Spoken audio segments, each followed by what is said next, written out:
dibersihkan atau dilanjutkan.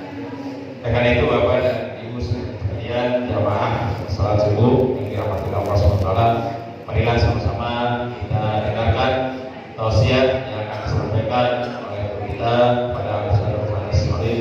Silakan dengan segala hormat.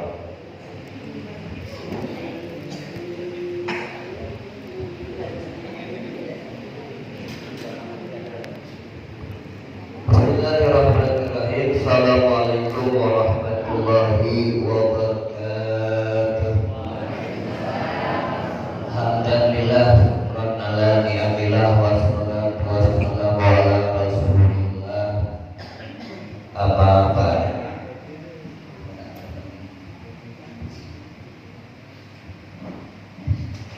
Qala Allah Ta'ala fi kitabil karim, a'udzu billahi minasyaitonir rajim. Bismillahirrahmanirrahim.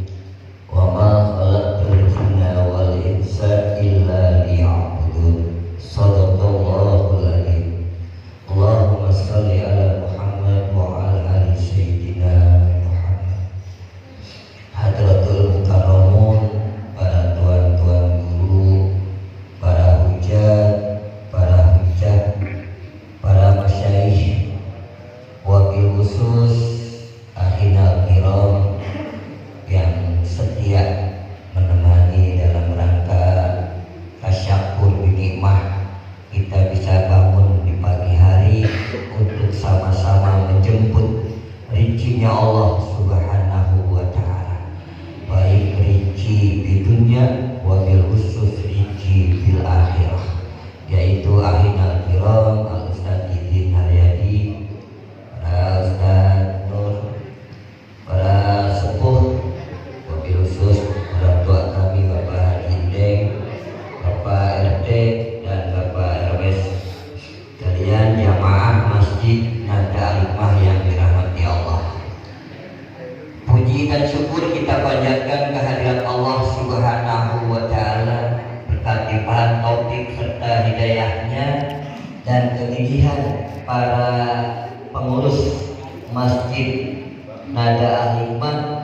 Pagi ini kita dikumpulkan oleh Allah Subhanahu wa Ta'ala.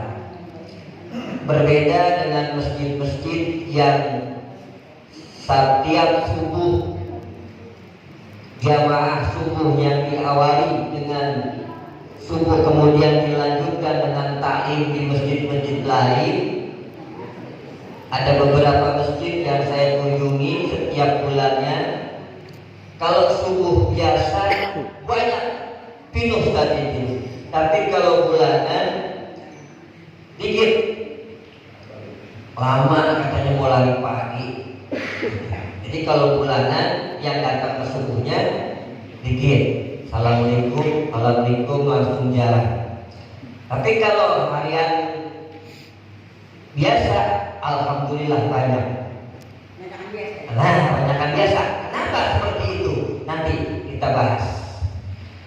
Selawat dan salam mudah-mudahan tercurah limpah kepada baginda Nabi Allah Muhammad sallallahu alaihi wasallam, juga kepada keluarganya, sahabatnya, sampai kepada kita sekalian selaku umatnya. Para jemaah sekalian yang dirahmati Allah, ayat pertama yang saya baca tadi, wa ma khalaqtul jinna wal insa illa liya'budun.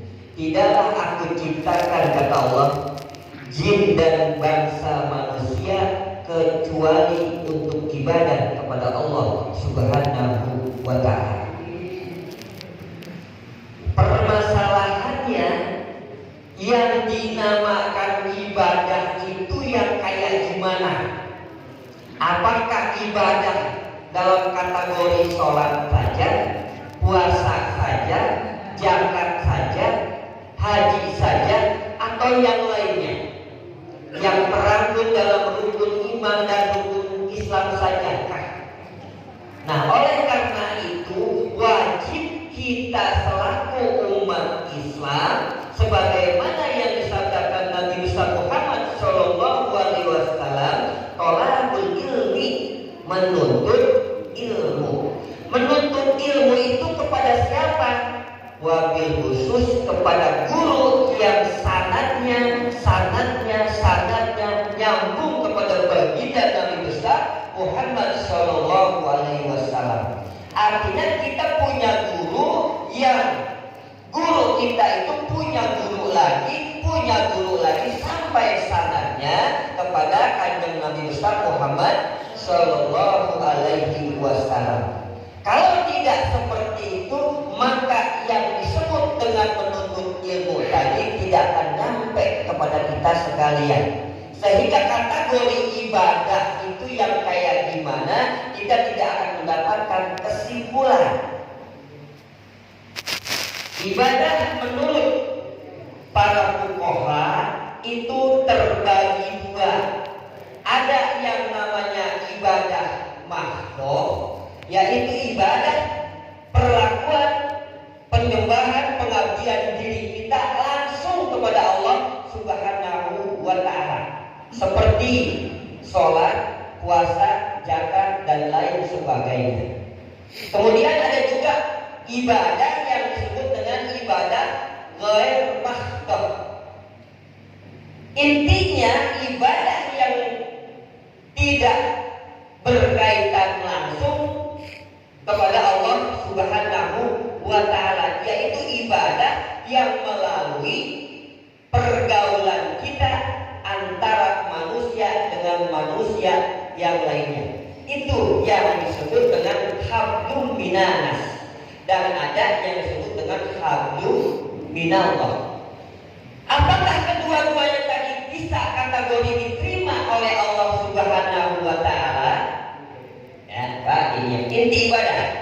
Dalam hal ini fikih dan tasyawuf saya gabungkan biar ketemu.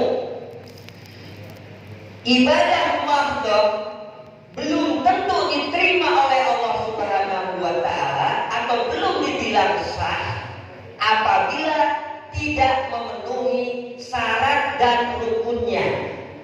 Begitu juga ibadah ghair mahdhah tidak jadi pahala akhirat kalau tidak ketemu niatnya. Gitu. Kita ibadah mahdhah seperti sholat, rukun dan syaratnya dapat, tetapi niatnya yang berbeda. Ya Pak, kita ibadah mahdhah itu sholat, syaratnya ketemu. Apa syaratnya? Syarat daripada sholat itu pertama suci daripada hadas. Suci daripada hadas, artinya kita berwudu terlebih dahulu. Berwudu juga harus ketemu ilmunya. Ada banyak Pak anak-anak yang wudu giliran nyuci kaki sama kanan dan kiri cuma dibasahi dengan ceret. Ketemu gak Pak ilmunya itu? Harus ketemu ilmunya, ya. Kalau ketemu ilmunya, oke, karena wudunya udah bagus, rukunnya juga nanti masuk. Allahu Akbar, cakep. Tapi, tapi keikhlasannya tidak dapat atau niatnya tidak dapat. Yang aku dibilang cakep sholatnya, tuh, ya. Oleh karena itu, ibadah dalam kategori Imam Syafi'i harus mencakup satu yang disebut dengan rukun qauli, kedua rukun qalbi, ketiga rukun fi'li. Dapat nih ya? Ingat ya, jangan dicatat, ingetin aja. Ibadah salah satunya harus mencakup atau memenuhi syarat dan rukun. Syarat adalah sesuatu yang harus dipenuhi untuk melakukan sesuatu tersebut. Ya, itu syarat namanya. Kita mau mendirikan masjid, syaratnya harus ada batako, semen, pasir, dan lain-lainnya. Dapat dimengerti. Rukunnya harus madhep kiblat. Rukunnya harus madhep kiblat. Harus punya menara, harus punya tiang dan lain sebagainya. Itu rukun, ya Pak. Nah, dalam kategori ibadah, syaratnya itu tadi salah satunya harus berwudu kalau kita mau sholat. Nah, masuk dalam kategori rukun. Rukun terbagi di tiga. Pertama rukun qauli, yaitu persyaratan yang harus diucapkan khusus, ya. Harus diucapkan, kaul, ucapan. Kemudian yang kedua rukun qalbi, yaitu harus dibenarkan dengan hati. Yang ketiga harus kelihatan gerakannya. Kelihatan gerakannya. Pertama, rukun sholat adalah niat. Ya, niat, kita niat. Biasanya Ustaz ini ngajarin kalau sholat itu harus pakai niat supaya niatnya nyampe. Bisa kauli, bisa qalbi, bisa fi'li, dibaca usoli. Walaupun tangga kita, teman kita gak boleh pakai usoli. Imam Syafi'i boleh mengajarkan dengan cara bil qaul, bil talafuz. Usoli fardhu subhi rak'ataini. Menyanyikan ya dalam hati tapi terdengar oleh kuping kita. Usoli fardhu subhi. Itu namanya qaul. Benarkan dengan hati ya. Nanti kalau sudah masuk ke hati agak repotnya ya. Kalau sudah masuk ke hati agak repot. Sekarang perhatikan dulu. Rukun qauli salah satunya niat yang kemudian takbiratul ihram. Apa itu kata takbir? Ucapan Allahu Akbar. Itu rukun qauli. Artinya rukun qauli kalau kita sholat baik sendirian maupun bareng-bareng secara jamaah harus diucapkan. Dan ucapan tersebut harus tamaman, sempurna. Apa artinya? Allahu Akbar. Minimal mendengarkan ucapan qauli tadi oleh telinga kita sendiri. Paham Pak sampai sini? Paham ya? Tadi Ustaz Dikit enak imamnya Allahu Akbar. Kayak di Madinah saya sholat ya. Kita yang imam juga, yang makmum juga ucapkan Allahu Akbar. Dengerin ya. Kedengaran oleh kuping kita sendiri itu kaul. Kalau tidak terdengar oleh kuping kita, saya tidak bilang sholatnya tidak diterima. Cuman saya bilang sholatnya kurang sempurna. Jadi itu saja. Nah, harus kaul. Allahu Akbar. Kalau imam-imam masjid besar biasanya suka diingatkan tuh. Kalau imam mengucapkan Allahu Akbar, di belakang ada yang namanya Bilal. Allahu Akbar. Ya, itu mengingatkan supaya kita enggak tidur hati kita. Sehingga bibir kita mengucapkan kaulinya Allahu Akbar. Enggak boleh Allah banyak dengar atau tiba-tiba tangannya tinggi banget. Nggak sempurna juga.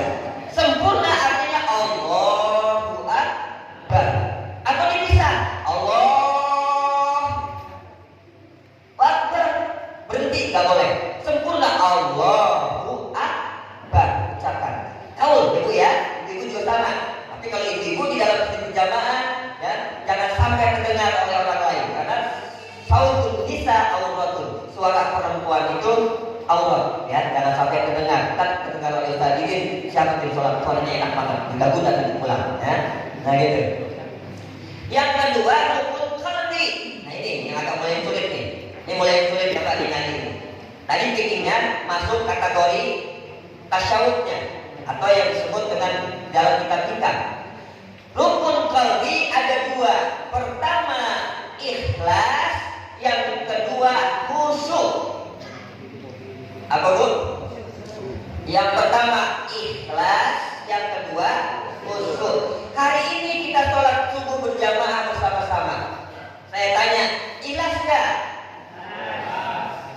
Pak Mandor, ikhlas gak? Jadi ketua DKM kumpulin pagi-pagi. Walaupun kita tidak tahu, teman kita tidak tahu, tapi kalau kita ngucapin, saya tanya Pak Mandor, ikhlas jelas. Kita percaya gak? Percaya nggak Pak Mandor ikhlas ngumpulin tulisan kita? Bisa kita bohongin, ya Bu ya? Bisa kita bohongin. Ustaz, anak ikhlas tangan untuk ikhlas. Udah lu bagi deket, bobo kondangan pagi-pagi, ya, ke Bogor. Bisa kita bohongin. Ya, makanya ada dua. Yang pertama ikhlas. Ikhlas bisa ditipu oleh mata kasat manusia. Oleh karena itu keikhlasan itu hanya Allah yang mengetahui dan diri orang tersebut. Apa sih imbangan ikhlas itu bagaikan buang air besar. Kalaupun sebelumnya kita makan sate, makan gulai, makan lain-lain yang enak-enak, kalau udah keluar tidak tengok, itu namanya ikhlas. Keikhlasan sekalipun diri kita tidak ada yang mengetahui, tetapi masih ada ganjelan kurang ikhlas, tetapi menjadi syahadat, kesaksian, menjadi kesaksian. Kita datangnya kemari ke masjid, masih kategori rukunnya. Kita datangnya ke masjid, rukunnya 2, ikhlas dan khusyuk. Yang kedua, ikhlasnya ini. Walaupun datang kita ke masjid ini kurang ikhlas, kenapa kurang ikhlasnya? Gak enak sama Pak Mandor, gak enak sama Ebe Jaung, gak enak sama Ustaz Didin, gak enak. Itu namanya masih karena manusia. Tetapi datangnya ke masjid tadi, datangnya ke masjid kita ini menjadi syahadat, menjadi kesaksian bagi kawan-kawan kita. Kesaksian di mana?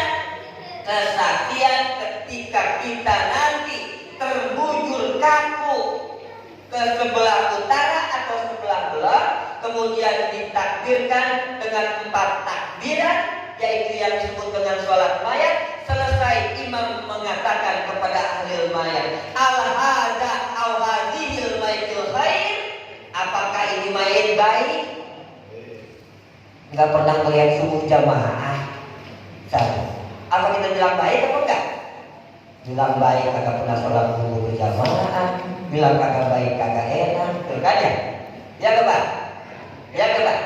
Nah, kedatangan kita ini walaupun hati masih karena manusia, tetapi masih Allah berikan kesaksian, yaitu oleh teman-teman kita. Itu yang disebut dengan hablum minanas, menjadi saksi buat kita sekalian. Al-hada ma'itul khair, Pak, insya Allah khair. Kalau dijawab oleh lebih daripada 40 orang yang hadir ketika itu, maka ketika itu juga si mayat dikabulkan doa-doanya dan diampuni daripada kesalahan-kesalahannya. Masya Allah. Itu belum sampai kepada khusyuk, baru ikhlas.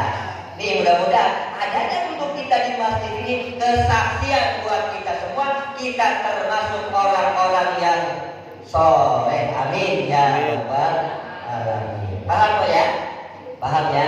Jadi artinya biarin kepaksa biarin maksakan yang harusnya pagi ini sudah ngajir ke pasar, yang pagi ini harusnya sudah ngajir ke menempuh jalan kaki hari Minggu, paksakan walaupun terpaksa. Emang ada doanya sih, Allahumma paksakan sebulan sekali ini.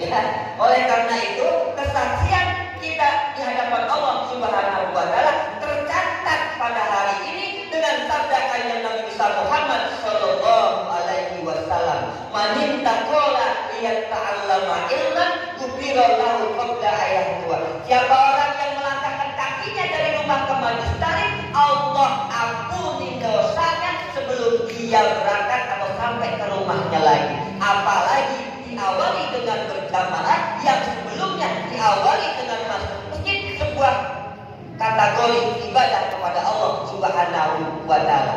Ada tuh diajarin sama Ustaz kalau malam Jumat doa masuk masjid, terus sebelum masjid jangan buru-buru duduk. Apa? Ucapkan sholat tahiyatul masjid, usolli sunatan tahiyatul masjid sunatan lillahi ta'ala. Assalamualaikum niatkan nawaitu i'tikaf fil masjid sunatan lillahi ta'ala. Masya Allah, di dalam masjid ini kita sekarang sedang berlomba pasca Baitul Haram mengumpulkan pahala. Insya Allah nanti 24 hari lagi kita akan panen diskon. Diskon apa? Diskon pahala, karena pahala kebaikan akan dilipat gandakan oleh Allah Subhanahu wa Ta'ala. Rukun yang pertama masuk kategori ikhlas. Makanya walaupun kepaksa dikit, kalau udah nyampe ke masjid hilangin paksaannya, jadikan keikhlasan. Itu yang nanti full ibadah kepada Allah Subhanahu wa Ta'ala. Hadirkan dalam kategori khusyuk. Ini yang menurut Al-Imam Ghazali, khusyuk adalah menghadirkan hati, menghadirkan raga hadap kepada Allah Subhanahu wa Ta'ala. Sehingga Imam Syafi'i menulis sebuah doanya ketika sholat, yang disebut dengan Allahu akbar kabira walhamdulillahi katsira wa subhanallahi bukratan wa asila. Ini wajahtu wajhiya lilladzi fataras samawati wal arda hanifan muslima wa ma'na minal inna sholati wa nusuki wa mahyaya wa mamati lillahi rabbil enggak karena manusia, enggak karena terpaksa, karena Allah Subhanahu wa ta'ala. Mati ketika sujud langsung tanpa hisab jalannya Allah Subhanahu wa ta'ala. Nah, ini yang kadang-kadang sulit, yaitu khusyuk. Yang disebut dengan khusyuk adalah aku ibadah kepada Allah Subhanahu wa ta'ala seakan-akan aku melihat Allah, tetapi aku sekalipun aku tidak bisa melihat Allah, aku yakin Allah melihat diriku. Nah, oleh karena tadi rukun yang pertama yaitu rukun kauli dan rukun qalbi yang menurut Imam Ghazali ada dua, ikhlas dan khusyuk harus dimatchingkan. Kalau kata bahasa sekarang mah harus disesuaikan. Allahu Akbar. Hati mantepin, datangkan keikhlasan, hadirkan kekhusyuan. Ketika tidak khusyuk, ada banyak ciri-ciri orang yang sholatnya tidak khusyuk. Perhatikan, bukan kata saya, kata guru saya, dan kata guru saya melalui kitab takrib dan kitab yang lainnya.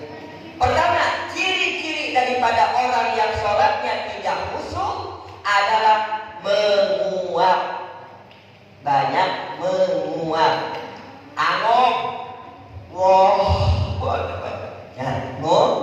nguap. Itu sudah mulai tanda-tanda sholatnya tidak khusyuk, karena ada makhluk Allah yang niup-niup matanya. Siapa?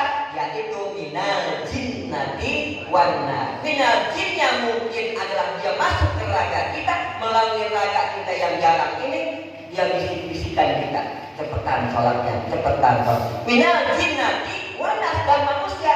Manusia siapa? Janjian pagi ini ketemu di anu dan lain sebagainya. Makanya orang tua dulu menganjurkan, dan bahkan ulama-ulama kita memberikan doa, Allahumma ij'alni minal khashiin, bismillahirrahmanirrahim, qul a'udzu birabbin nas, dan seterusnya. Sebelum masuk takbiratul ihram, biasanya diawali dengan baca qul a'udzu birabbin nas, diakhiri dengan doa Allahumma ij'alni minal khashiin. Ya Allah, jadikanlah aku orang-orang yang khusyuk. Ini yang sulit didapat. Tuh, yang pertama tanda-tanda tidak khusyuk adalah menguap. Yang kedua, ketika takbiratul ihram sudah dilaksanakan, seluruh aktivitas dunia kita keingetan. Jemuran yang belum diangkat keingetan, pintu belakang yang belum dikunci keingetan, lagi nyalain air belum dicabut keingetan. Itu tanda-tanda tidak khusyuk, ya. Dua saja saya berikan, nanti ada banyak yang akan menjadi tolak ukur sholat itu tidak khusyuk. Nah, untuk menghindari menguap, menghindari keingatan yang segala macam di luar sholat, makanya rukun kaulinya harus dimatchingkan dengan rukun qalbi. Perhatikan, Allahu Akbar. Ketika Allahu Akbar, doa iftitahnya ucapkan dengan kauli, dengarkan dengan kuping sendiri. Walaupun tidak jadi rukun doa itu, tidak jadi sunnah, tidak jadi apa namanya, ditinggalkan boleh, dibaca jadi sunnah. Allahu Akbar kabira walhamdulillahi katsiran. Jangan umik mulutnya doang. Mulutnya umik-umik kencang banget, pasti tidak terdengar. Bahkan anginnya pun tidak ada. Kalau udah dapat seperti itu, maka lagi rukun kauli dengan rukun qalbi dapat. Wabil khusus rukun kauli dan rukun qalbi ini kalau lagi sholat sendirian, baik sholat sunnah maupun sholat wajib. Nah, untuk menghindari daripada ketidakkhusyuan kita, ketidakikhlasan kita, makanya Rasulullah menganjurkan sholat di masjid ma'al jamaah. Walaupun hati nggak hadir, ikutin imam. Imamnya ikutin. Ya, insya Allah makanya sholat jamaah katanya diberi pahala atau diberi ganjaran 27 derajat. Karena apa? Karena di sholat jamaah itu dianggap 27 derajat. Satu Fatihah seakan-akan kita baca 27 kali Fatihah. Satu kali bismillah seakan-akan kita baca 27 kali bismillah. Nah itulah yang Fatihahnya kurang bagus, yang rukun dan syaratnya kurang sempurna, ditanggung oleh mereka yang memang fasihah dan mumpuni dalam ilmu agamanya. Oleh karena itu Rasulullah menekankan la sholata li jaril masjid, tidak sempurna bahkan dikatakan biasa orang yang sholatnya rumahnya nempel sama masjid. Nggak ada nempel saja, nggak ada nempel ya. Dekat doang ya. Nah, kalau saya bilang nempel bahaya ini ya. Oleh karena itu memang seperti itu ya. Jadinya kita lebih baik sholat di masjid. Kenapa? Menghadirkan dan menghadirkan hati ini yang sulit, yang susah ya. Allahu Akbar, Allahu Akbar. Langsung tahun itu adalah rukun sunnah muakkadah yang harus diucapkan. Alhamdulillah minasyaitonirrajim ya. Fatihah yang pertama, baik sholat sunnah sendirian maupun sholat sunnah bersama-sama seperti sholat tarawih dan sholat wajibnya, tahun yang pertama itu sunnah diucapkan. Sampai Allahu Akbar kabira selesai, ucapkan Alhamdulillah minasyaitonirrajim. Bismillahirrahmanirrahim. Alhamdulillahirabbil alamin. Ucapkan dengan bibir lisan kita. Fatihah dari basmalah sampai waladhdallin itu rukun qauli. Ucapkan dengan bibir yang gerak. Ucapkan dengan bibir yang bergerak. Tapi jangan sampai kedengaran. Kecuali kuping kita terdengar oleh hati kita. Gitu, seakan-akan seperti itu, coba ya. Seakan-akan kita menggerutuk terdengar. Bismillahirrahmanirrahim. Jangan sampai terdengar oleh imam. Itu rukun qauli harus diucapkan. Kalau rukun qaulinya ketemu dari basmalah sampai waladhdallin, maka keikhlasan pun ikutin dan kehusuan akan selalu membersaat kita. Coba dah baca Fatihahnya diamkan dalam hati. Kebangetan khusyuk, akhirnya ngantuk, keingetan segala macam. Ini yang sulit Pak ya. Nah oleh karena itu hadirkan rukun qauli dengan rukun qalbi yang terbagi dua, ikhlas dan khusyuk. Kenapa dikatakan ikhlas dan khusyuk? Karena ada banyak orang yang sholat tapi oleh Allah Subhanahu wa Ta'ala masih diancam neraka fawailul lil musallin. Celakalah bagi orang-orang yang mendirikan sholat. Pak, garis bawahi, celakalah bagi orang yang mendirikan. Belum, masih kok. Sholat juga gimana? Fawailul lil ladzina an sholatihim sahun. Orang yang sholatnya lalai. Orang sholat aja diancam neraka neraka ada 7. Saya mau ngomong yang mana juga ya. Bu, neraka ada 7. Neraka itu neraka yang paling ringan. Jahanam yang paling dalam. Enggak Bu, enggak aja murahan. Apa-apa. Dan neraka itu yang paling ringan, jahanam yang paling, nanti ada sakor ya, ada apa lagi? Ada sekali dan ada 7. Pak Ustaz ditanyakan nanti. Tapi saya nggak hafal, ngomong ngapalin ya, ngomong ke situ, biarin. Ngomong ke situ ya. Nah, orang yang sholat aja masih diancam api neraka, apalagi yang nggak melaksanakan. Saking pentingnya sholat itu, maka suami atau orang-orang laki harus mengajarkan kepada istrinya tentang kewajiban sholat. Nih, tarik ke pinggir dikit. Karena ada banyak ibu-ibu dan bapak-bapak yang nggak pernah ngaji tentang fikih, wabil khusus yang berkaitan dengan sholat. Dia meninggalkan sholat karena istrinya lagi haid, dur maghrib, ya, dur maghrib. Waktu 5 menit kemudian habis wudu ibu-ibu datang haid, boleh sholat kan? Tetapi si suami harus tahu setelah 7 hari kemudian yang maghrib kemarin tuh yang ente haid 5 menit kemudian keluar, itu maghribnya harus dibayar sholatnya yang disebut dengan qodho. Dilangsungin asarnya juga harus diqodho. Ya Bu ya. Nah, kalau ibunya udah tahu enak, lakinya nggak punya tanggung jawab. Tetapi kalau lakinya nggak tahu, nggak kasih tahu, dua-duanya sama-sama nggak tahu dan nggak pernah mau ngaji, dorakat dua-duanya. Tuh, gitu. Tanya-tanya itu penting. Penting dalam artian apa? Untuk penerapan kita sehari-hari. Wabil khusus kita belajar syarat dan rukunnya, baru sampai di rukun takbiratul ihram, Allahu Akbar, rasanya udah megel banget. Kemarin gue sholat gak begitu amat, Allahu Akbar, Allahu Akbar. Nah, ntar nih selanjutnya, terawih. Kira-kira khusus semua, kira-kira ikhlas semua, kira-kira dapat nggak syarat dan rukunnya. Tetapi walaupun tidak khusyuk, walaupun tidak ikhlas, karena bersama-sama melakukan ibadah kepada Allah Subhanahu wa Ta'ala, sesuai apa yang saya ucapkan tadi, menjadi kesaksian dari amal solehnya kita di bulan Ramadan. Amin ya Rabbal Alamin.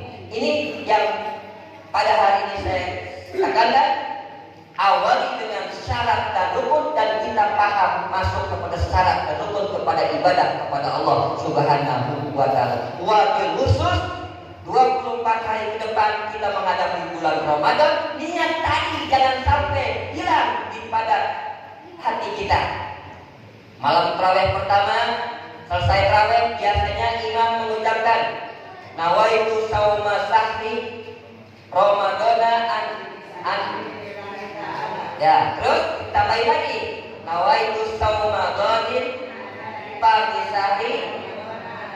Iya, dan seterusnya. Saya kasih tahu bahwa nawaitu Ramadana pagi sahri itu adalah pengakuan dan mazhabnya Imam Maliki. Ya Bu, mazhabnya Imam Maliki. Jadi Imam Maliki mengatakan cukup rukun niatnya diucapkan malam pertama, aku niat puasa 1 bulan di bulan Ramadan karena Allah. Cukup 1 kali saja. Imam Maliki, Imam Hanafi, Imam Syafi'i yang kita banyak anutin fatwa-fatwanya mengajarkan jadidu niyatakum bi qaulin nawaitu tauma ghadin an adai fardisani ramadana hadisana. Aku niat puasa ini bulan lalu karena Allah. Kalau bulan hari besok kesiangan, kelupaan, maka secara mazhab Imam Syafi'i sholatnya, puasanya tidak sah. Berat gak Bu? Berat gak? Makanya para ulama menggabungkan, boleh kita tafaulan, boleh kita tabi bil man'ud ketika niat puasa kepada Imam Maliki. Oleh karena itu guru-guru kita dari dulu sampai sekarang ya, biasanya diawali dengan nawaitu sauma sahri. Takut besok lupa kesiangan ya, karena niat itu diucapkannya semenjak maghrib sampai mau terbit atau disebut dengan imsak. Siang nggak boleh ya, siang nggak boleh. Oleh karena itu diucapkan nawaitu sauma sahri ya, baru kemudian setiap malamnya diupdate ya, diucapkan nawaitu saum. Ucapkan dengan pikir, dengan lisan, dan benarkan dengan hati dan ikhlas. Pokoknya bisa puasa.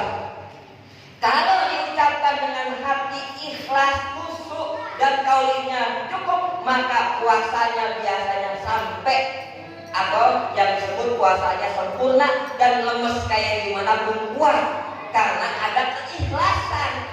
Contoh ya, kita sholat, kita puasa Senin dan Kamis, karena hadir hatinya ikhlas dan khusyuknya nggak dapat, cuma kaulnya aja. Pak, kau capek-capek kerja ya, lagi puasa Kamis, yang kuat bayar buat terus, tidak kuat yang gua bukan. Itu begitu ya. Karena puasa sunnah ini tuh, kenapa ikhlas dan khusyuknya nggak dapat? Kebanyakan di Ramadan pada dapat. Kenapa? Takut, karena cuma setahun sekali Ramadan itu, sehingga dapat puasanya. Yang tadinya ngerokok sebatang sebungkus sehari, di Ramadan mah bisa ya Ramadan, bisa. Tapi kalau hari biasa, bahkan sebatang sehari agak bisa. Karena mereka niatnya murah. Jangan gampang. untuk memberhentikan merokok, ya. Gak usah disudut. Ya. Gak usah disudut. Nah itu aja barangkali Ibu, udah 40 menit ya, karena Ustaz Didi udah mulai pagi. Ya, ada yang dipertanyakan tentang rukun dan niat. Kalau nggak dapet pada malam ini, pada hari ini, mudah-mudahan malam Jumat berikutnya nanti diterangkan oleh Ustaz. Karena saya cuma membuka doang. Ya. Saya cuma membuka doang. Mudah-mudahan ibadah kita wabil khusus yang ada di masjid ini adalah persaksian di hadapan Allah Subhanahu wa Ta'ala. Kita termasuk orang-orang yang beramal soleh. Innal ladzina amanu wa amilus solihati kanat lahum jannatul firdausi nuzula khalidina fiha la yabghuna anha hiwala. Amin ya rabbal alamin. Allahumma rabbana hab lana min azwajina qurrata a'yun waj'alna lil muttaqina imama. Allahumma arinal haqqa haqqan warzuqna ittiba'a wa arinal batila batila warzuqna ijtinaba. Rabbana atina fid dunya hasanah wa fil akhirati hasanah wa qina adzabannar. Kurang lebihnya mohon maaf, wabil pada tuan-tuan guru. Kalau ada yang salah, ada semata-mata dari kebodohan saya. Kalaupun benar, itu semua semata-mata dari petunjuk guru dan Allah Subhanahu wa Ta'ala. Assalamualaikum warahmatullahi wabarakatuh.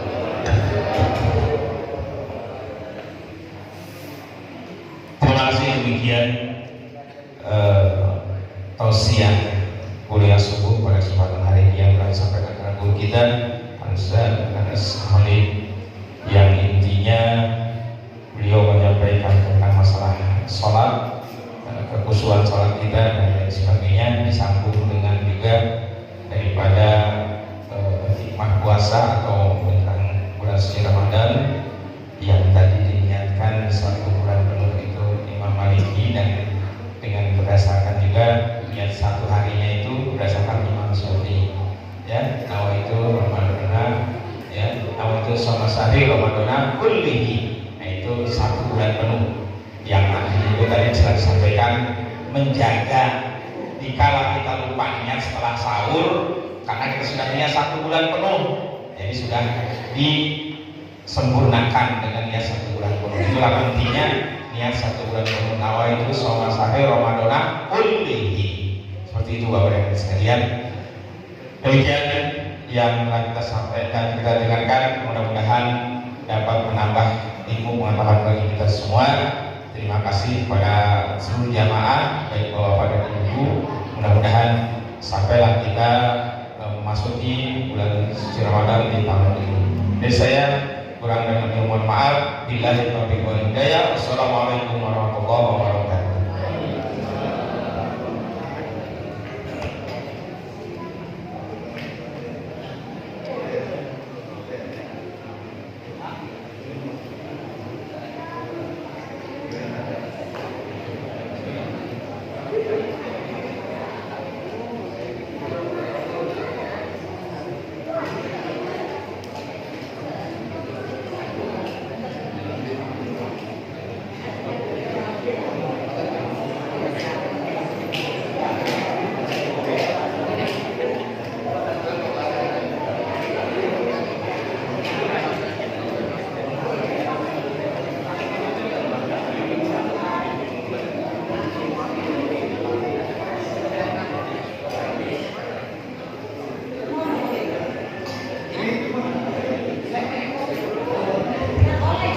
Jangan bubar dulu Bu, jangan bubar dulu.